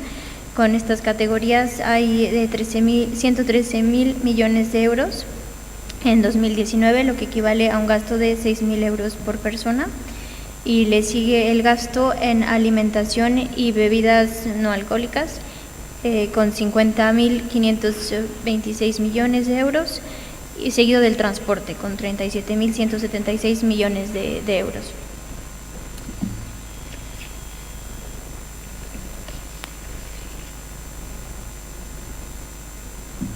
En cuanto a la contribución que hace este gasto total para España, bueno, aquí como podéis ver en el gráfico hemos sumado los 3 tipos de impacto que comentábamos anteriormente, el directo, el indirecto y el inducido, y vemos que con ello el impacto del gasto de los mayores de 50 años en España generó 325.000 millones de euros de valor añadido para el Producto Interior Bruto, lo que equivale al 26% de este.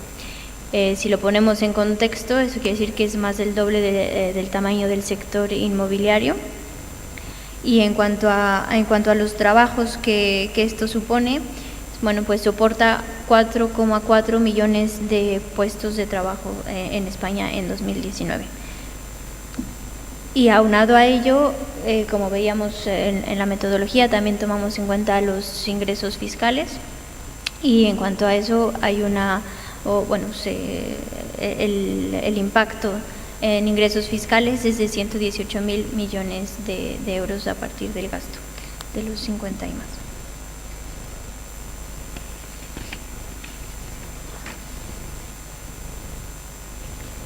Cuando vemos, hablando un poquito del empleo, de estos 4,4 millones que son soportados por el gasto de los 50 y más, vemos que están repartidos en diferentes industrias.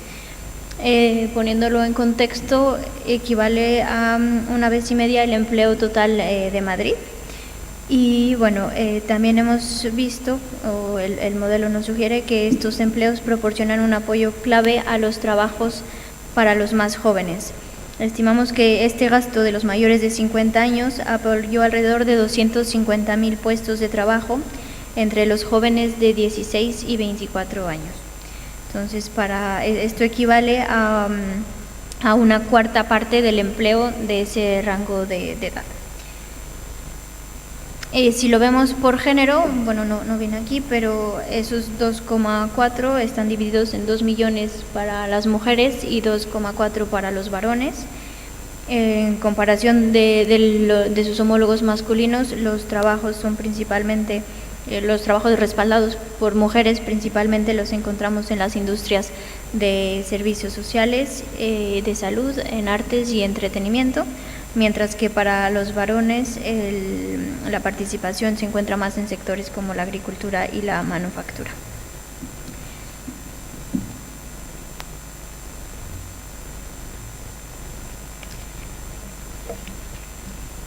Bueno, esto es igual el desglose de diferentes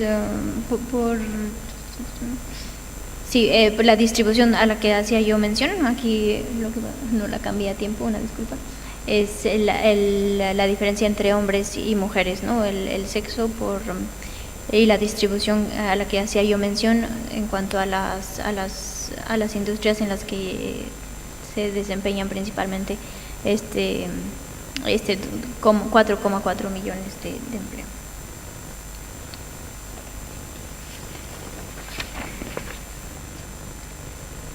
Bueno, pasamos al segundo bloque que va de la mano del turismo, entonces, y es el impacto socioeconómico del gasto de los visitantes mayores de 50 años a España. Obviamente no podemos hablar de España sin hablar del turismo. En 2019 hubo 83,5 millones de visitantes a España, de los cuales, el 36%, o sea, 30,3 millones de visitantes tenían 50 años o más. Estimamos que el gasto de estos visitantes mayores de 50 años en España ascendió a 33.000 millones de euros en 2019, lo que, si lo ponemos en perspectiva, equivale a un gasto medio de casi 1.100 euros por visitante de esta corte. Bueno, como lo podemos ver en el gráfico, la cantidad de gasto varía igual según el rango de edad, pero tenemos que los visitantes mayores de 65 años gastaron alrededor de 1.150 euros por visita, lo que significa un 7% más en comparación con el grupo de los de 50 a 64 años, quienes ellos gastaron alrededor de 1.072 euros por visita. Y si tomamos el gasto medio de los mayores de 50 años, estos 1.150 euros, vemos que hay un ligero,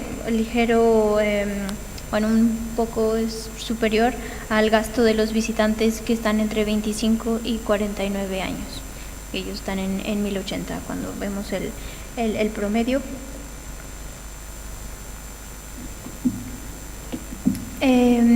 Obviamente el turismo es fundamental para la economía española. Es de ahí una de las razones por las cuales la pandemia ha afectado tanto a España en particular, pero también a las economías del sur de Europa. En 2019 tenemos que, la estimación es que representó un 7% del PIB español, ya tomando en cuenta las cadenas de suministros y los impactos más amplios en el resto de los consumidores. Y algo menos de la mitad de esa contribución proviene de los turistas de más de 50 años, que, como se puede ver en el gráfico, aportan un total de 36.000 millones de euros a la economía española. Y esto igual viéndolo del otro lado y en conjunto sobre cómo estamos manejando los datos, el empleo que soporta estos turistas es de 600.000, casi 600.000 empleos, y generando además 16.043 millones por contribuciones fiscales. Cuando vemos todo esto por países, o viendo la demografía de dónde provienen esos turistas internacionales, pues tenemos que principalmente son británicos, franceses y alemanes en cuanto a número de visitantes.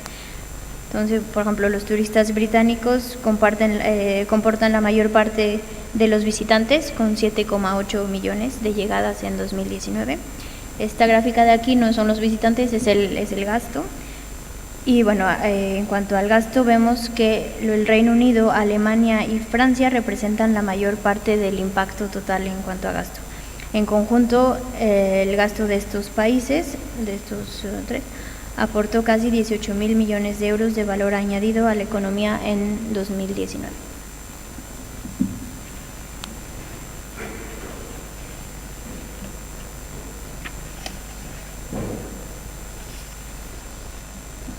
Pasaremos ahora al tercer bloque, que es la puesta de contexto de los 50 y más en el trabajo, en el mercado laboral.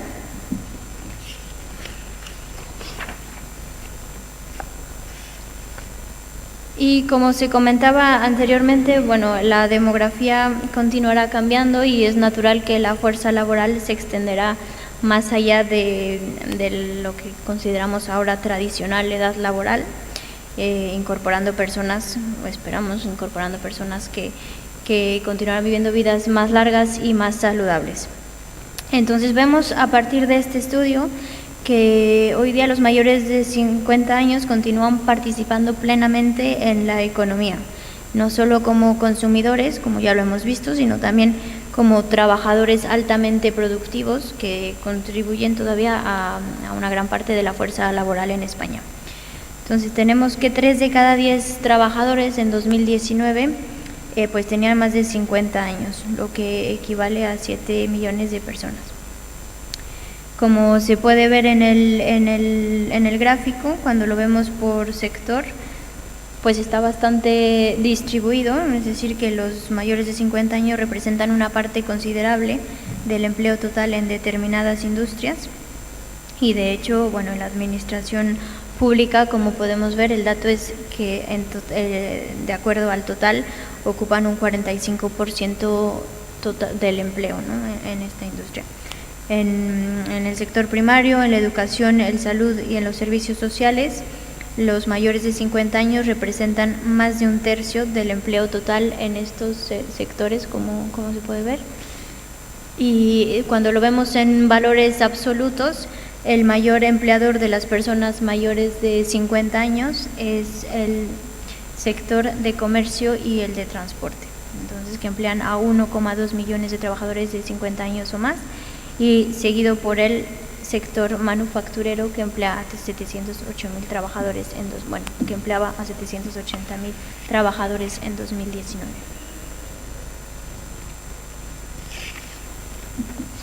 Haciendo eco de lo que se decía anteriormente, bueno, pues este segmento tiene un gran poder adquisitivo y es al estar en ocupaciones de alta cualificación, como lo podemos ver. Entonces, cuando nuestro análisis y los datos arrojan que los trabajadores, cuando los comparamos con edades más jóvenes, ocupan ocupaciones altamente cualificadas, en la que se incluyen, bueno, hemos puesto aquí gerentes, profesionales científicos e intelectuales y técnicos. Podemos ver que la proporción de personas mayores de 65 años que estaban empleados como directores y gerentes en 2019 fue del 13%, que es casi 3 veces más que el de grupos de personas entre 35 a 49 años, que ellos están a un 4%. Dentro del segundo grupo de ocupaciones más calificado de profesionales científicos e intelectuales, también nuevamente vemos que los mayores de 65 años tienen una proporción de empleo mayor en estas ocupaciones en comparación con otros grupos de edad.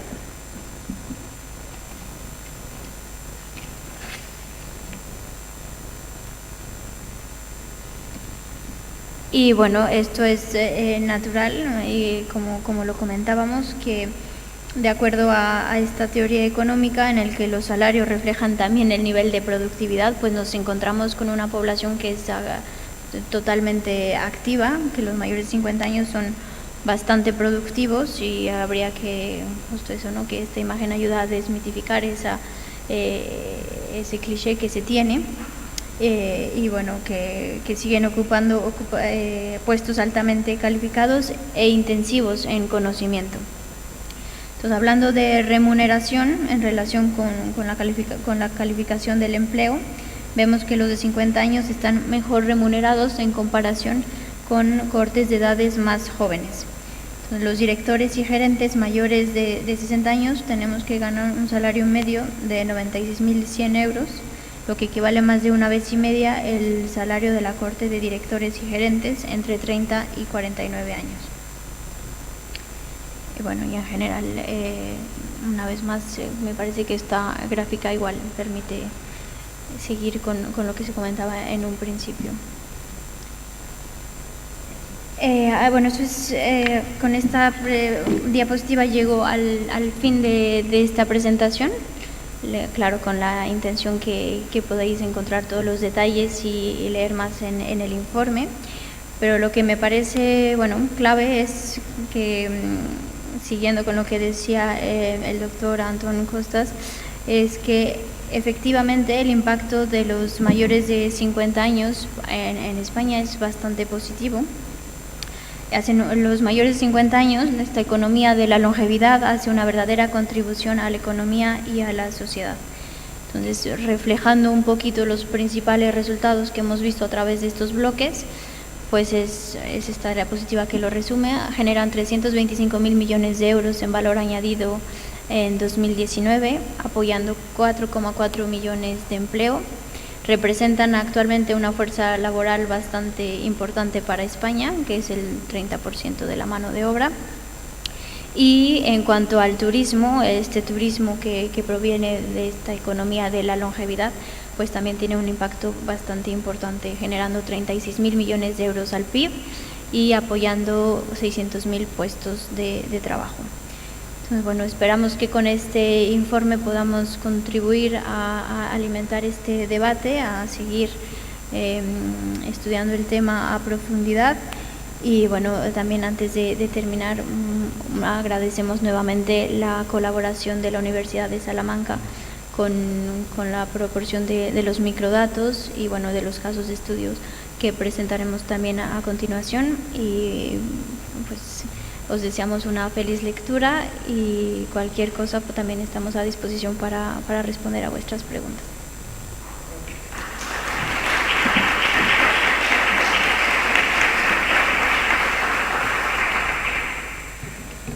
Pues completamos la presentación con una intervención por parte del equipo de la Universidad de Salamanca. Participa ahora el profesor Pablo Muñoz Gallego, que es catedrático de Comercialización e Investigación de Mercados en la Universidad de Salamanca y que ha liderado la aportación de la Universidad de Salamanca.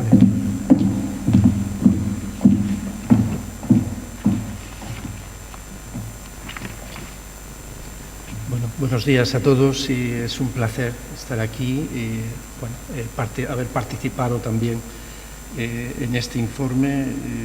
Sin duda, parte de ese placer tiene que ver también con la presencia también de los dos presidentes de consejos económicos y sociales, don Antón Costas y don Enrique Cabero, que sin duda no solo prestigian el acto, sino también de alguna forma recogen también el sentir, ¿no?, de la sociedad. El papel que tienen los consejos económicos y sociales en nuestros días es un papel crucial, y los informes que hacen a iniciativa propia y los informes que tienen que realizar por encargo, pues efectivamente contribuyen en gran parte a la creación de un consenso entre los agentes económicos y sociales y también, obviamente, de riqueza en el país. Muchas gracias también por su participación en el acto.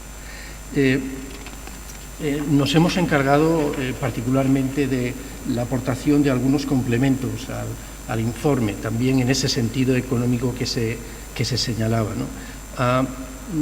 Son tres pinceladas que nos gustaría dar, ¿no? En primer lugar, pues la participación de las personas mayores de 50 años desde el punto de vista patrimonial, ¿no?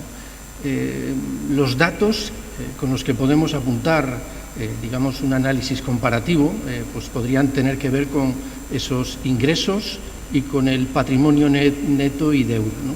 Las fuentes que hemos utilizado son el Instituto Nacional de Estadística y el Banco de España para la parte que tiene que ver con patrimonio y deuda, ¿no? En relación a los ingresos, como forma de reflejar el poder adquisitivo de esa población de más de 50 años, que es lo que está reflejado aquí en rojo, pues comparativamente, si vemos el último año, en el año 2019, pues claramente se puede apreciar que las personas de más de 50 años tienen unos ingresos medios anuales superiores a los de tramos de edad inferiores. Pero ya no solo con los datos de 2019, que son datos definitivos, sino si vemos toda la serie histórica, la que hemos contemplado ahí, desde 2013 hasta 2019, esta situación se da de forma estable. O sea, no es una cuestión coyuntural, ¿no? Y además podríamos decir que, aunque no está reflejado en la estadística, pues este tipo de ingresos suelen ser más estables que los ingresos que obtienen las personas de menos edad, ¿no? Entre otras cosas también por la fuente o procedencia de los ingresos, ¿no? Entonces, una afirmación importante es que tienen más poder adquisitivo en relación a los ingresos, o explicado a partir de los ingresos anuales, si lo comparamos con otros tramos de edad de menos de 50 años. Y en segundo lugar, el patrimonio neto, ¿no?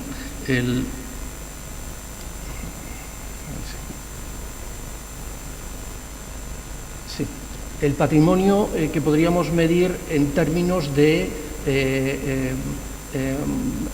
mediana o de media o de promedio de patrimonio y distinguiendo, como se ve aquí, pues por tramos de edad. He recuadrado lo de los tramos de edad que corresponden a los de más de 50, no coincide exactamente que sea más de 50, sino que es entre 55 y 64, como están reflejados los datos, en este caso de la encuesta financiera que hace el Banco de España. Y bueno, se puede apreciar que por cualquiera de los dos datos estadísticos, de los dos parámetros estadísticos, pues el patrimonio que tienen las personas de más edad, más de 50 años, pues efectivamente, comparativamente, es clarísimamente superior. Pero ya no solo el patrimonio, sino que también si miramos la deuda, que es lo que está reflejado en estas otras 4 columnas, si reflejamos la deuda, también podemos observar que la deuda de las personas mayores de 50 años es inferior, es decir, que pagan menos de sus salarios, de sus ingresos por la deuda, y también, como se ve reflejado aquí, en relación al patrimonio que tienen, el peso de la deuda es inferior. Luego, por tanto, digamos, tienen como más disponibilidad de gasto, pueden gastar con más tranquilidad que las personas de menos edad. Por tanto, en términos de, digamos, de riqueza y en términos de endeudamiento, pues, obviamente la situación es claramente favorable, ¿no?, en términos comparativos. Una parte de esa riqueza pues tiene que ver con la tenencia de acciones en bolsa, de participaciones en empresas no bursátiles y de fondos de inversión, digamos, activos que tienen que ver que tienen cierta liquidez, ¿no?, y que permiten de alguna forma disponer de ese dinero en el momento en el que se desee gastar o en el que se desee invertir, ¿no? En ese sentido, bueno, pues la participación de las personas de 65, que es lo que está reflejado en el color azul, que es lo que he reflejado ahí, las personas entre 65 y 74 años es clarísimamente superior, ¿no?, que la de otros colectivos, digamos, de menores edades, ¿no? Otro dato que es importante destacar es lo que podríamos denominar el capital senior, ¿no?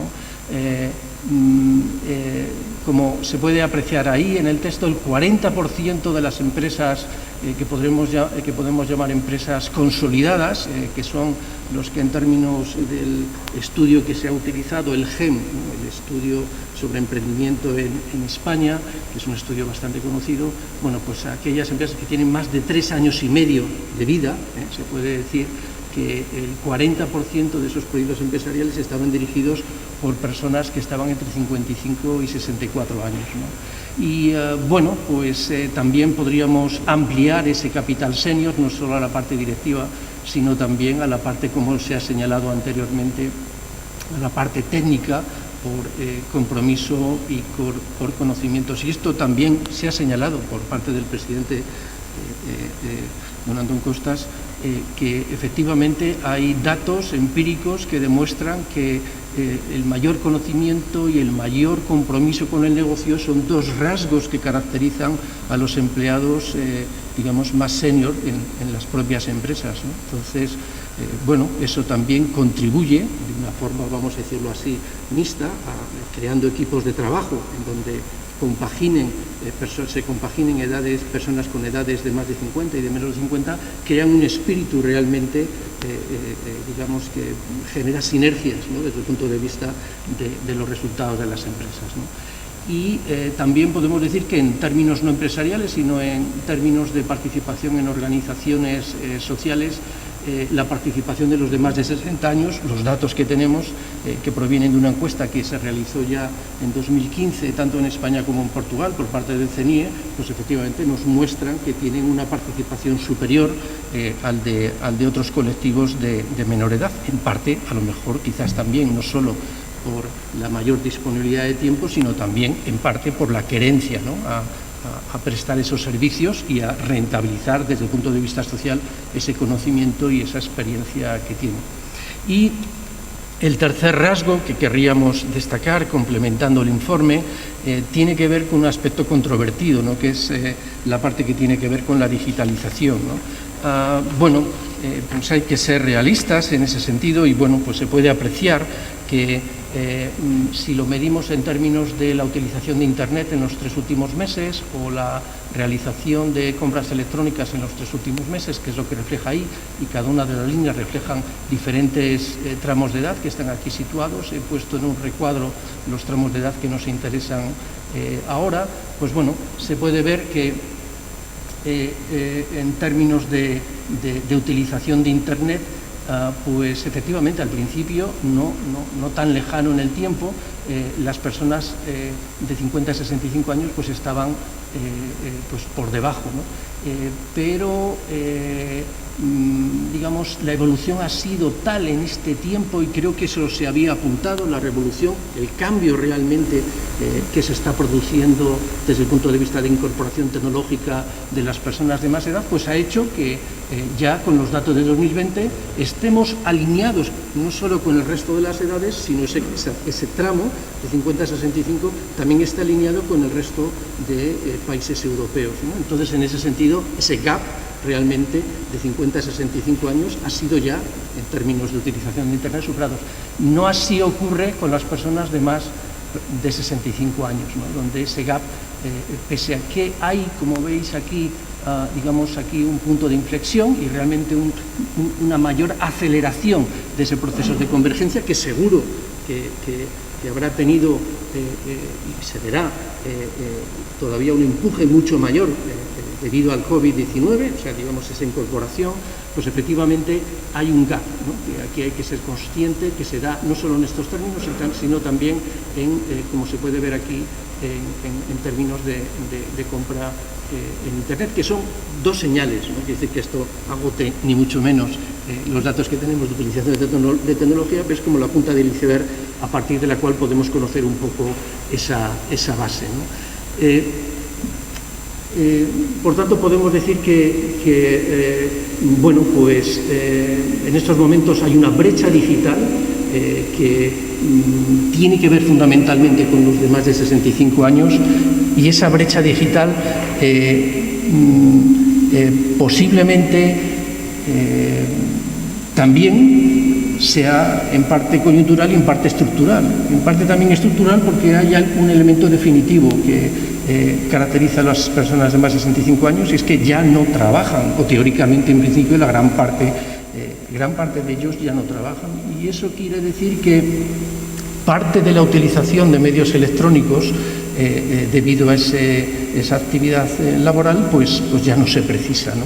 Entonces ya muchas personas de más de 65 años declaran, esto lo hemos considerado a partir de la encuesta de utilización de tecnologías de la información de línea, pues declaran que muchas de ellas que no ven necesidad, ¿no?, en ese sentido. Repito que esto está cambiando.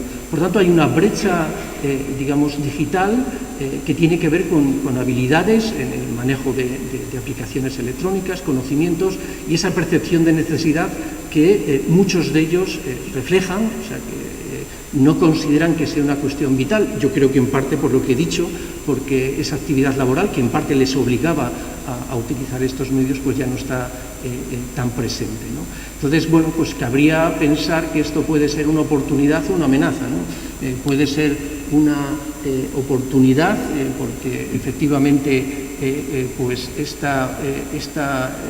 digamos, este acercamiento que se produce cuando unas generaciones van avanzando hacia edades más maduras, generaciones que ya están acostumbradas a utilizar estos recursos informáticos o tecnología en general, pues efectivamente ya se van incorporando a los de más de 50 años y con todo su background, con todos sus conocimientos y sus habilidades, y obviamente eso implica que de forma natural esa brecha se va a ir reduciendo, pero también podría ser una amenaza en el sentido de que si no, se produce este tipo de mejora, pues podría dar lugar a que efectivamente personas de más edad que puedan estar en las empresas, de alguna manera puedan disminuir el grado de productividad que podrían tener en esas empresas. Yo entiendo que uno no puede ser pasivo ante esto, ¿no? O sea, hay unas mejoras tecnológicas en formación, en organización, por ejemplo, en equipos de trabajo dentro de las empresas,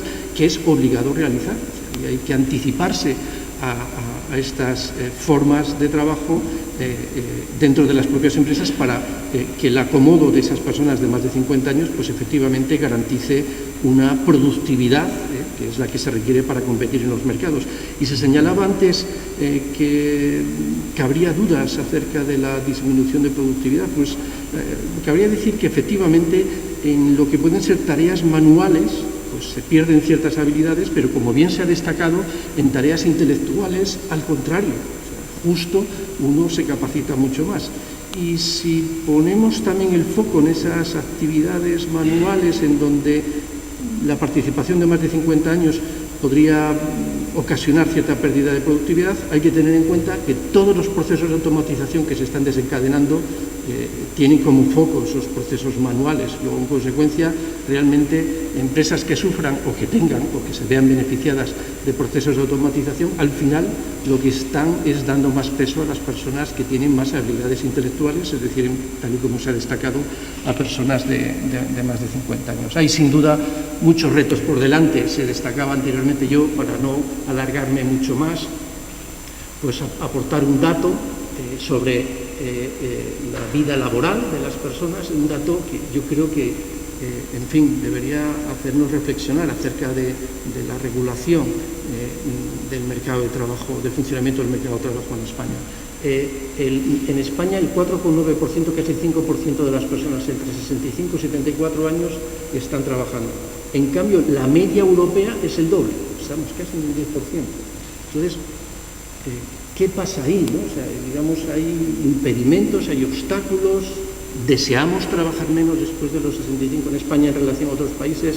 Yo creo que hay que tomar nota de esto porque, entre otras cosas, necesitamos esa incorporación y, como bien se ha señalado, había una duda que mostró don Antón Costas, que en parte ya está también resuelta por la estadística europea, al menos, ¿no? Hay un proyecto que se llama SAR, en donde participan fondos europeos, que entre otras cosas pues fue expuesto aquí el lunes pasado dentro de este foro, y se demuestra clarísimamente que la relación entre personas de edad de más de 65 años que trabajan y la tasa de paro de jóvenes, pues efectivamente no es que sea una pendiente negativa, contraria, ¿no? O sea, realmente allí donde hay más personas que trabajan, digamos, como bien se ha señalado, de más de 65 años, hay más trabajo para los jóvenes.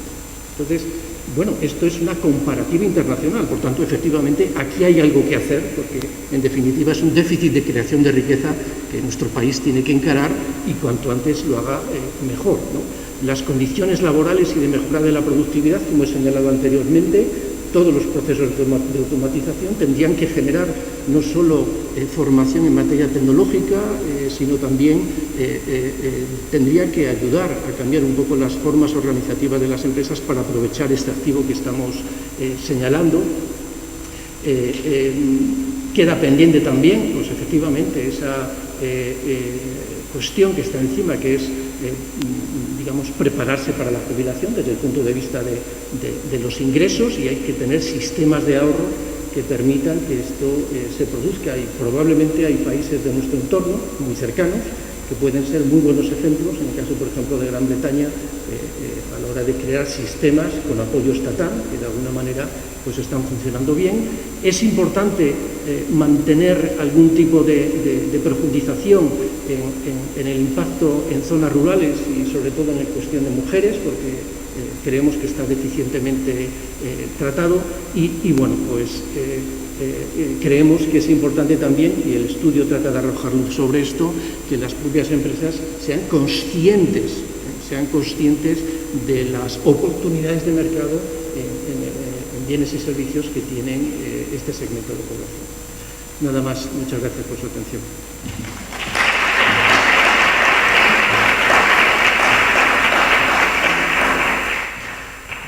Bueno, estamos sobre el tiempo.